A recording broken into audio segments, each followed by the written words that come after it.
Namaste, and welcome to our continuing series on the life divine with our beloved Ranga.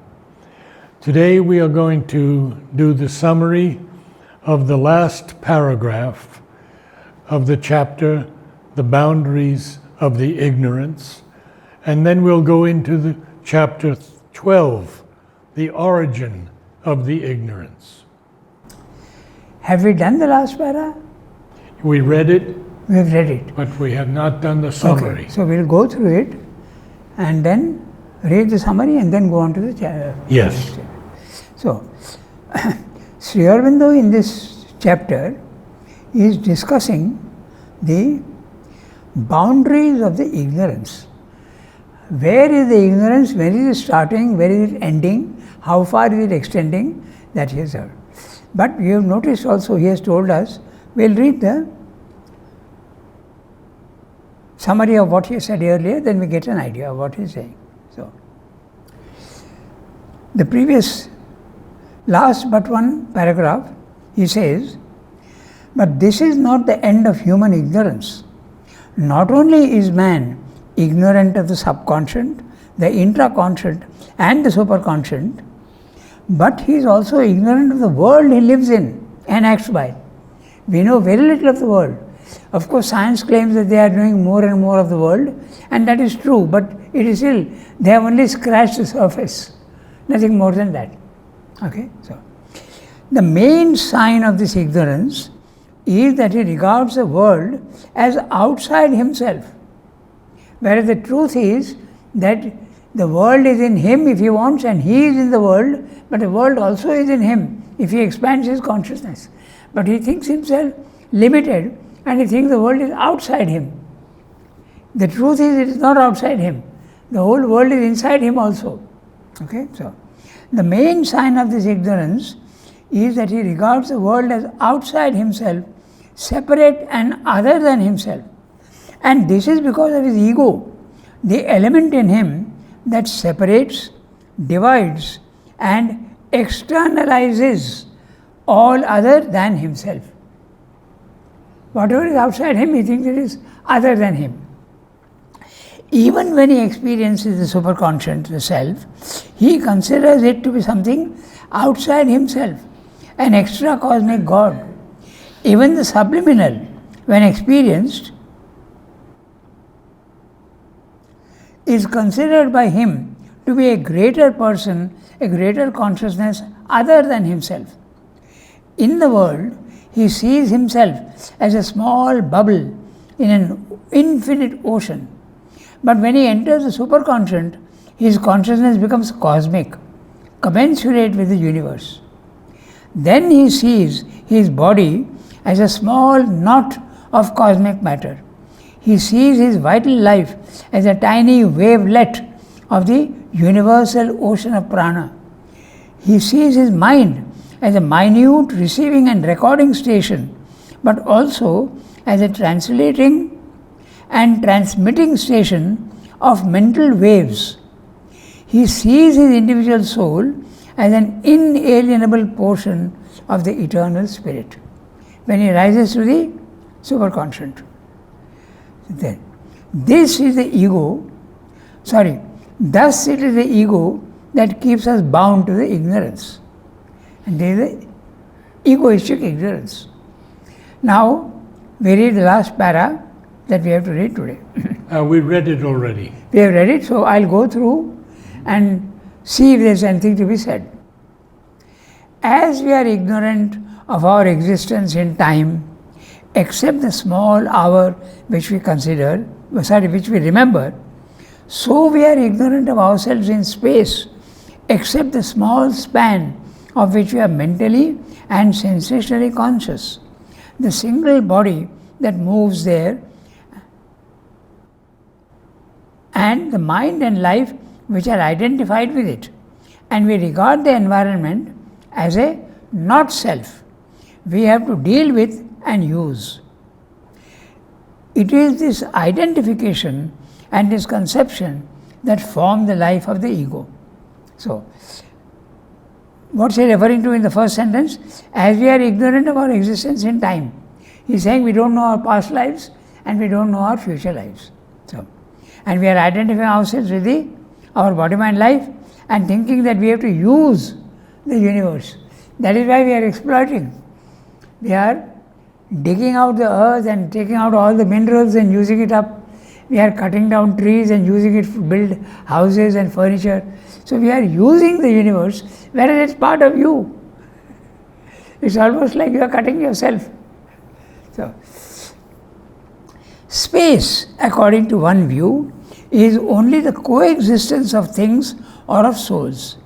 The Sankhya affirms the plurality of souls and their independent existence, and their coexistence is then only possible by the unity of nature force, their field of experience, Prakriti. Okay? So, even Sankhya says that all the souls are different. Vedanta says the opposite. Vedanta says all the souls are essentially one. They are part of the Supreme Atman. Okay? So, because that conscious force concentrates in manifold bodies, lives, minds, and the soul presides over one of them, therefore our mentality is concentrated in this and regards this as itself and all the rest as not self, just as it regards its one life on which it concentrates by similar ignorance as its whole term of existence, cut off from the past and the future. So he is saying that we know only our own. We think that I have been born and when I end, that's the end of my existence. That's not true at all. You have lived in the past and you will live in the future. Yet, we cannot really know our own mentality without knowing the one mind, our own vitality without knowing the one life, our own body without knowing the one matter. For not only is their nature determined by the nature of that, but by that their activities are at every moment being influenced and determined. The universal forces are determining what you are. So unless you know the universal forces, you will never know yourself. That's what Swami is saying. Okay, so. But by their activities, at every hour, at every moment being influenced and determined. But with all the sea of being flowing in on us, we do not participate in its consciousness, but know of it only so much as can be brought into the surface of our minds and coordinated there. So, the whole universe is interacting with you at every moment. Forces are coming in. You are taking your food also from the universe. You are taking your force. Vital force also is coming from the universe. In fact, the yogis can do that. Mother also could do that.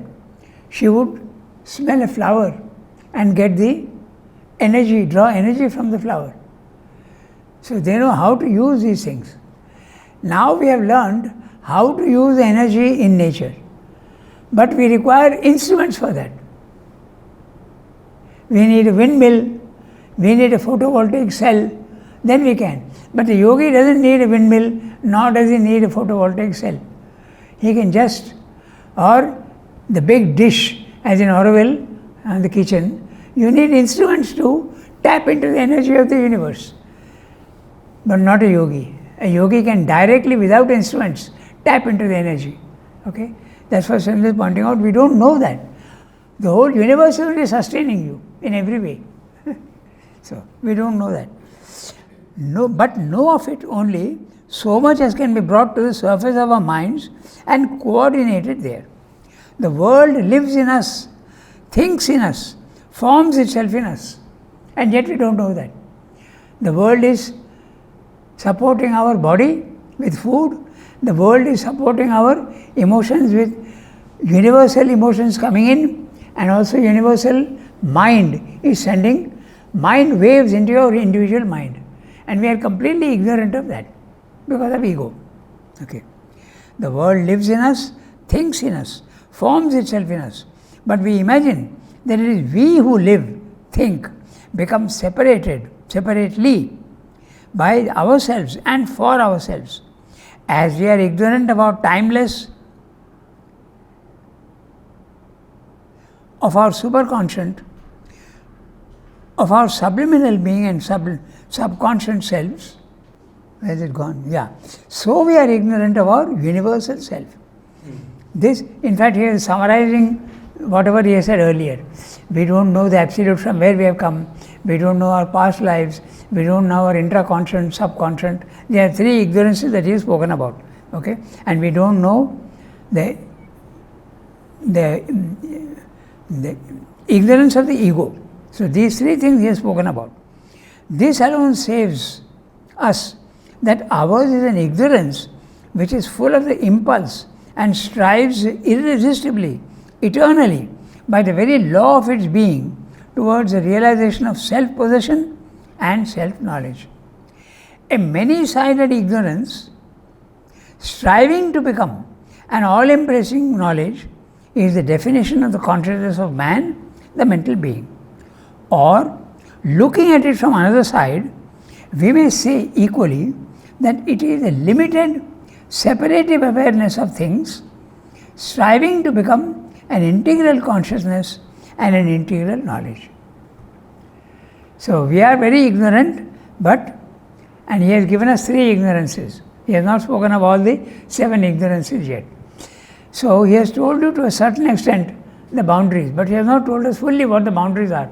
He has not spoken about the boundary above. He has spoken of the boundaries in the subconscious and the world and the subliminal. This much he has spoken about. Okay, so. But I would like to go back to your first comment, which is so important.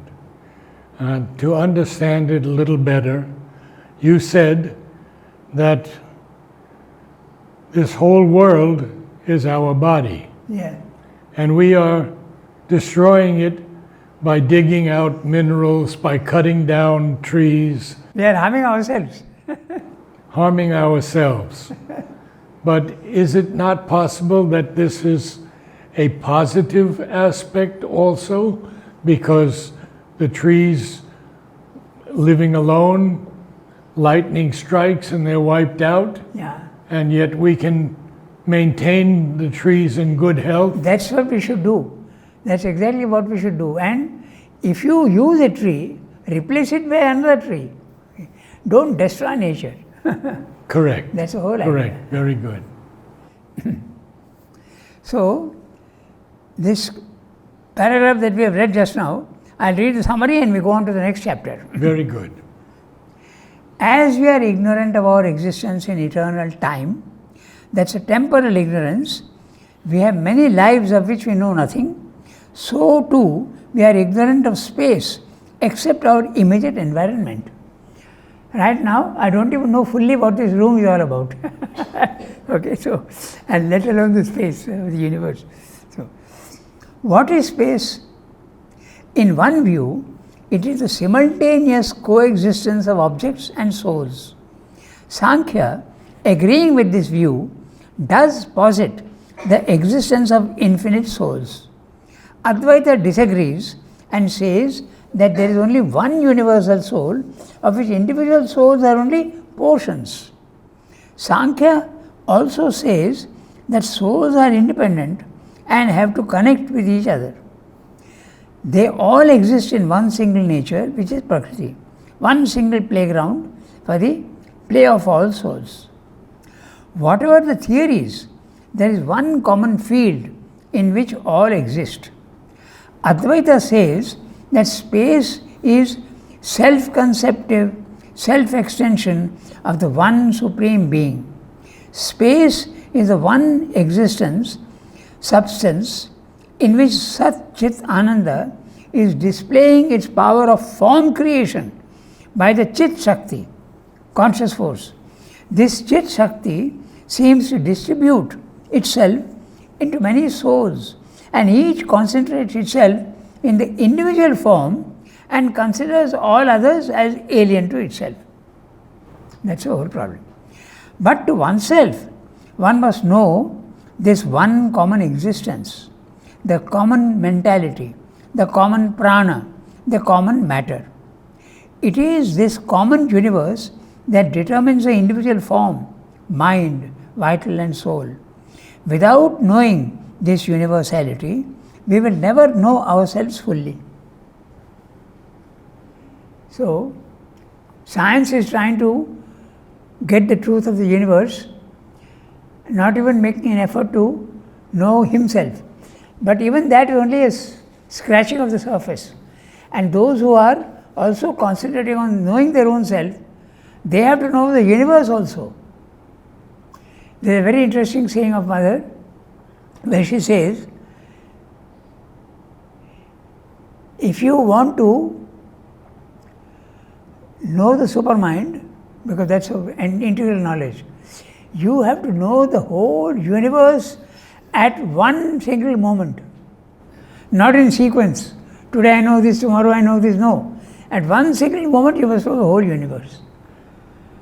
So that we are very far away from. Okay, then? So now we will go to chapter 12, Yeah. the origin of the ignorance. So just before that, I just mentioned, in this paragraph, in this chapter, he has mentioned 4 ignorances. The cosmic ignorance, the constitutional ignorance, the psychological ignorance and the practical ignorance. Okay? So now we go to the next para, which is, the subject is still the same, ignorance. So the last chapter was the boundaries of the ignorance. Now he wants to know where the ignorance is starting, from what point of, so that's the chapter now we are going to read. The origin of the ignorance. Remember what the ignorance is? Ignorance is that which you see the superficial aspect of the universe, see the multiplicity and take that to be the truth.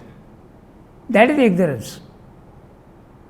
But when you go to the self, you start seeing that everything, the multiplicity is only an outward form of the unity, the oneness. That is the beginning of knowledge. But the real knowledge is to see the oneness as well as the multiplicity. For that you have to go to level 3, the supermind. Okay, so the origin of the ignorance. By energism of consciousness, Brahman is masked. From that, matter is born, and from matter, life and mind and the worlds. Okay, so we'll understand this mass, what he is saying. I'll read all the paragraphs and then we'll come back. He desired, may I be many. He concentrated in tapas. By tapas, he created the world. Creating, he entered into it. Entering, he became the existent and the beyond existent. He became the expressed and the unexpressed. He became knowledge and ignorance. He became the truth and the falsehood. He became the truth even of all this whatsoever that is. That truth they call him. Taittiriya Upanishad. Energism of consciousness is Brahman. Taittiriya Upanishad. We come back to that first one. By energism of consciousness, Brahman is masked. Now that's very interesting. For creating anything, you need first to concentrate. That is massing. The Sanskrit word for that is Chit Ghana. It's a transcendent. The transcendent is looking into himself. He is not looking outwards. That's one aspect of the divine. That is the massing. He is massing the whole thing. Just like sunlight is distributed, but you take a lens, or as you said nowadays with the what is it called? The cradle. Yeah. The Orwell kitchen, you have that huge the solar disc. Solar disc with mirrors. So you concentrate the light, it gives an effect. Then birth can take place. So he concentrates himself and then he creates. From that, matter is born, and from matter, life and mind and the worlds. So the first is the transcendent. Then the next quotation is, he creates a world, and then from the world he creates an individual. So that's what he thinks. He desired, may I be many. Eko ham bahusyam. Okay, that's from the Taittiriya Upanishad. I am one, let me be many. So this is the beginning of the multiplicity. It starts at the overmind level. So first he creates the existence of the world, and then the individual? Yes, because it's the nature which is creating a body, mind, life. So the individual in that sense, not the soul, but the individual understanding it to be only body, mind, life, it is nature which is creating. And this is a very interesting thing. The divine, the transcendent, does not directly interfere in the details of the universe. He does it through nature. Exactly like the chief executive officer sitting up has nothing to do with the operation on the factory floor. But he knows what's happening and he is directing the whole thing. But from the formless, he creates the Forms. That's right. That's what is being said. I am one, let me be many. Okay, so then he concentrated tapas. Tapas is again concentration. It is referring to the mass. He is massing his concentration and creating something. Okay, he concentrated tapas. By tapas he created the world. Creating, he entered into it. Entering, he became the existent and beyond existence. So it's not like a parent who creates a child and says, you do what you want, I have nothing to do with you. Okay, modern fathers are like that. They let them go. But the divine is not like that. He is creating and entering into it to guide it. He is a good parent. He is entering into the universe and guiding it from behind. But first we said he was not doing anything. That's a transcendent aspect. Ah, okay. There are many aspects. If the transcendent aspect is not there and the divine is constantly engaged in the universal, how can he objectively look at things? So he has to have an objective view, unattached. That's a transcendent aspect. Then he comes down here and guides it from behind. And then finally he creates a universe. And that beautiful line, he guides, but he does not goad. He guides, but he does not goad. Not. Yes, that's right. That's exactly what a good guru also does to his disciple. He guides him on the path, but does not insist on, you have to do this, you have to do this. Like the other religions do. Okay. So, express and unexpressed. Then, so, when he is creating the multiplicities and then he is creating the dualities. So, he becomes the expressed and the unexpressed. He became knowledge and ignorance. He became the truth and the falsehood. He became the truth. Even all this whatsoever that is, that truth they call him. So, very clearly you can see that the divine is everything. There is nothing else except the divine.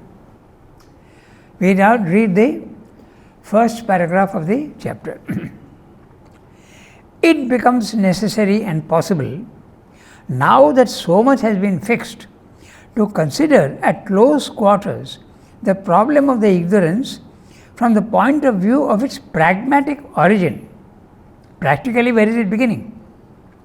The process of consciousness which brought it into existence. How did it begin? It is on the basis of an integral oneness as the truth of existence that we have to consider the problem and see how far the different possible solutions are on this basis applicable. So many theories are there, we have to see which one is applicable. We have started with the Advaita, we have started with the reality omnipresent, the second chapter or third chapter in Life Divine.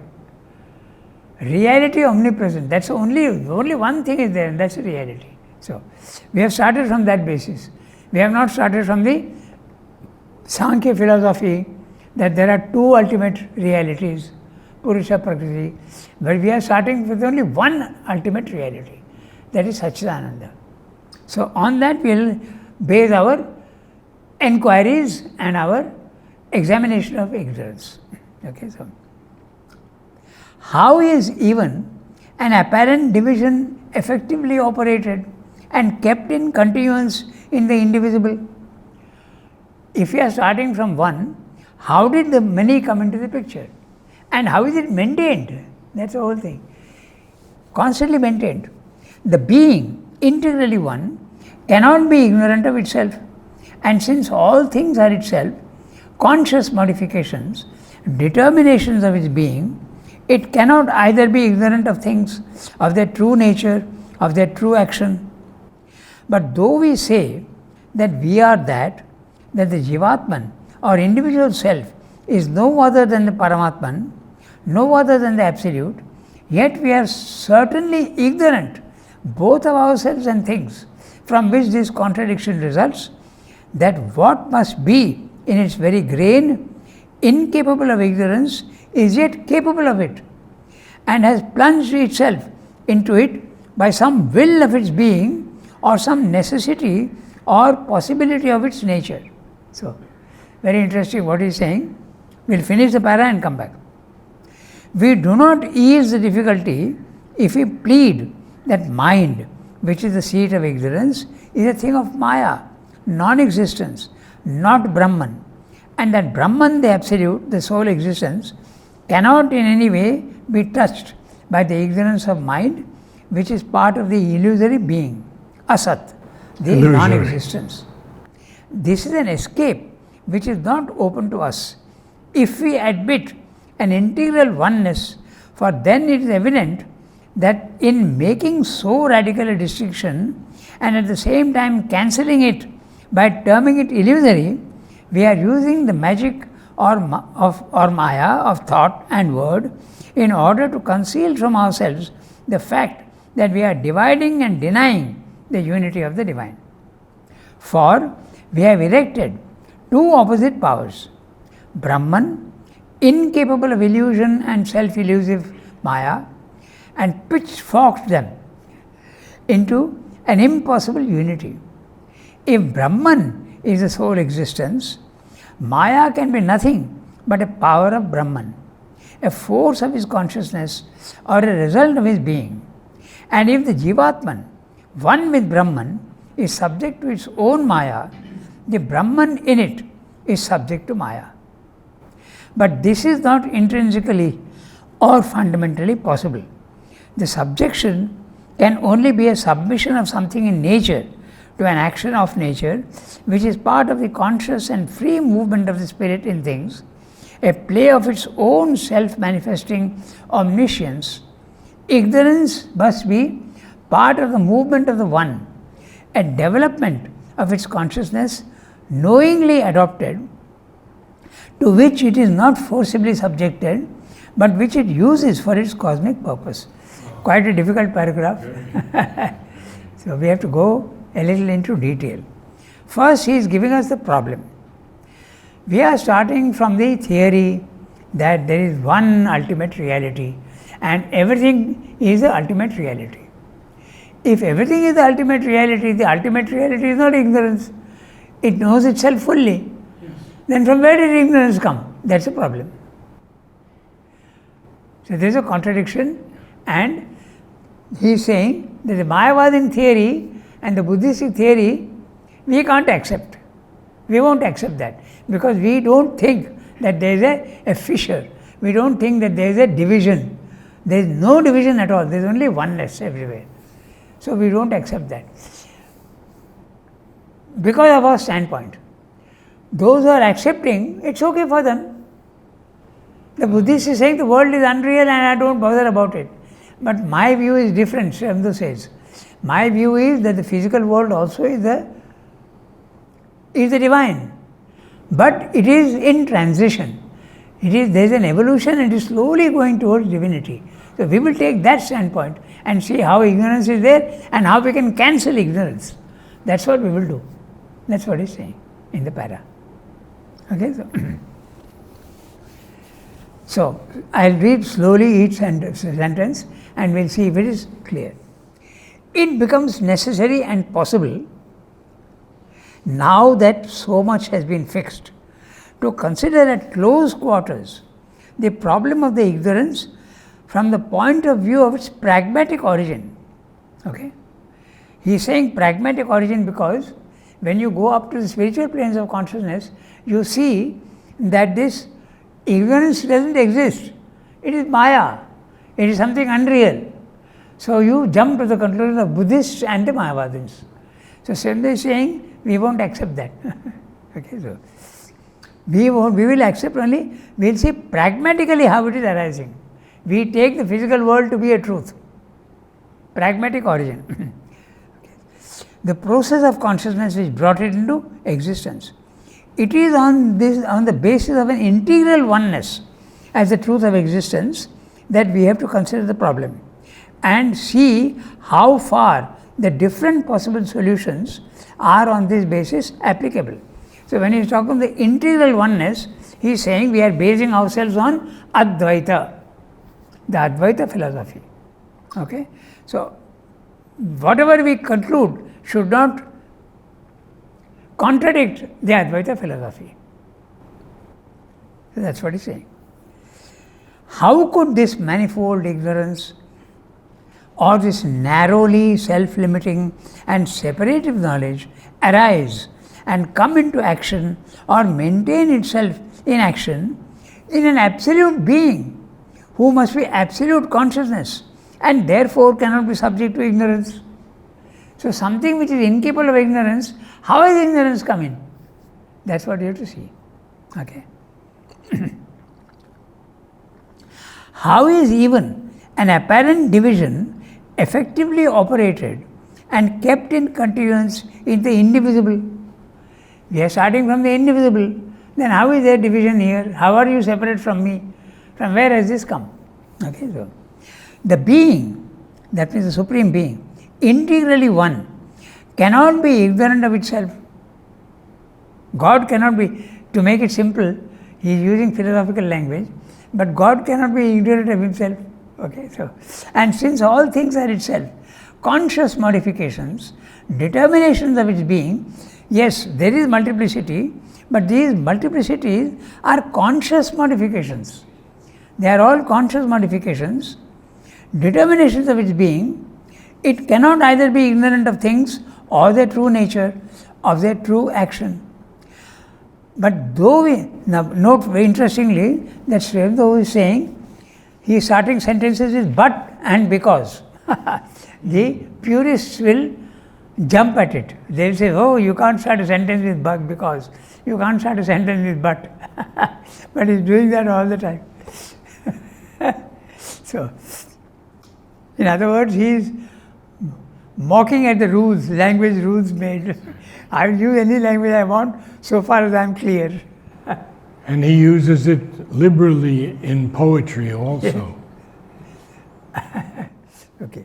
But though we say that we are that the Jivatman or individual self is no other than the Paramatman, no other than the Absolute, yet we are certainly ignorant both of ourselves and things, from which this contradiction results, that what must be in its very grain incapable of ignorance is yet capable of it, has plunged itself into it by some will of its being or some necessity or possibility of its nature. So he has given a hint here that it is the one has intentionally become the opposite of himself.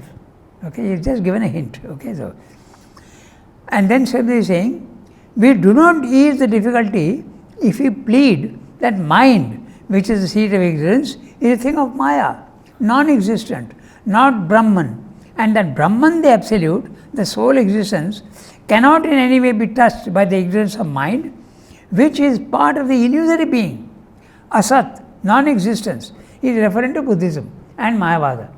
Mayavada says that yes, it is true that you are here and you feel it is real, but when you go up, you see that this is false. So they are escaping.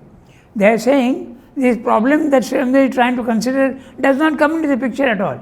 Why should I bother about something which is unreal? But Srimad is saying that which you consider unreal is not unreal. It is only superficially unreal. It is real. So that's why he has to justify his stand. Okay? Yeah. We do not ease the difficulty if we plead that mind is. This is he is referring to Buddha. Okay? So, Buddhism and Mayavadism. This is an escape. Which is an escape? The Buddhistic formula is an escape from the problem. They are cutting off and saying problem doesn't exist. The world doesn't exist. So why bother about it? But they say, no, the world does exist. Advaita, everything is one. And the Mayavadins? The Mayavadins? Yeah, they say that the world is unreal. Same as Buddhism. Yes. Buddhism also says that and says that this is not. Yes. Yeah. Shankara is somewhere in between. Okay? But ultimately you can also consider him Mayavadan, but he is very subtle. Okay? He says this is real in time and space. But the real should be outside time and space. And when you go there, that's a reality. This is a dependent reality. Srimad considers his intelligence to be of a very high order. Because this is what he explains. He accepts, Shankara accepts that the world is real. In this sense that he accepts Sarvam Khalu Idam Brahman. Everything is Brahman. He accepts all the Upanishads. So therefore, how can he be a Mayavadin? He is misinterpreted actually. Okay, so this is an escape which is not open to us. We can't accept that. Okay, so if we do that, he is saying we are concealing from ourselves the fact that we are dividing and denying the unity of the Brahman. For we have erected two opposite powers, Brahman, incapable of illusion, and self-illusive Maya. He is all-knowing, he is omnipotent, he cannot deceive himself, and pitchfork them. Very interesting phrase he is using. A pitchfork is you pick up the hay and throw it up to stack it. Okay, so this is what he is saying. We have erected two opposite powers, Brahman incapable of illusion and self-illusive Maya. No, I think it's more Brahman incapable of illusion and self-illusive Maya. Yeah. We have erected two opposite powers, Brahman incapable of illusion and self-illusive Maya. He is not capable of illusion nor self-illusive Maya. Right. Okay? And pitchfork them into an impossible unity. When you are doing that, okay. If Brahman is the sole existence, Maya can be nothing but a power of Brahman. The others don't accept that Brahman is the sole existence. No, they do accept, but they are contradicting themselves. That's what they is saying. But Maya can be nothing but a power of Brahman, a force of his consciousness, or a result of his being. And if the Jivatman is the individual soul, the individual soul, one with Brahman is subject to its own Maya, the Brahman in it is subject to Maya. So they are contradicting themselves. That's what he is saying. But their answer is very interesting. I'm going a little beyond the text. They say, if you tell them that you are contradicting yourself, okay? You are saying, you are basing yourself on Advaita and saying that part of it is not true. So their argument is this, that your argument belongs to the ignorance. Because you are using your logic of the mind. So when you are using logic of the mind, it belongs to the ignorance. So your argument is false. It doesn't exist. That's your answer. Very interesting. Okay. In Life Divine, in the earlier chapters, he has mentioned this. So, part of the conscious free movement of spirit and things, a play of its own self-manifesting omniscience, ignorance must be part of the movement of the One. If we start from Advaita, we have to admit that ignorance is part of the One. A development of its consciousness knowingly adopted, to which it is not forcibly subjected, but which it uses for a cosmic purpose. This is what Chandra is saying. That what you consider false is actually created by the will of the Divine Himself. He has purposely done that. It's a game that he is playing with himself. He creates the opposite of himself, he hides himself in it, and then slowly evolving upwards. It is something intentional. It is not something imposed on him.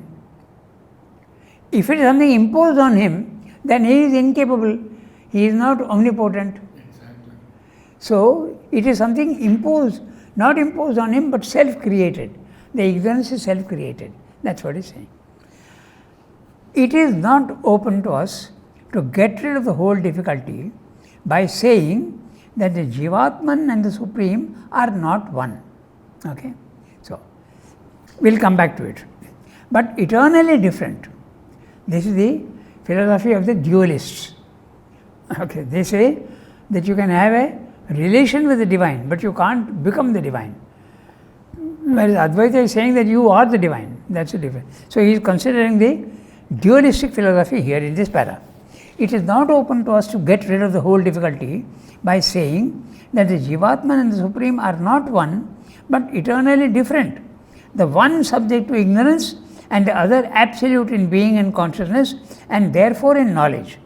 For this contradicts the supreme experience and the whole experience, which is that of unity in being, whatever difference there may be in the action of nature.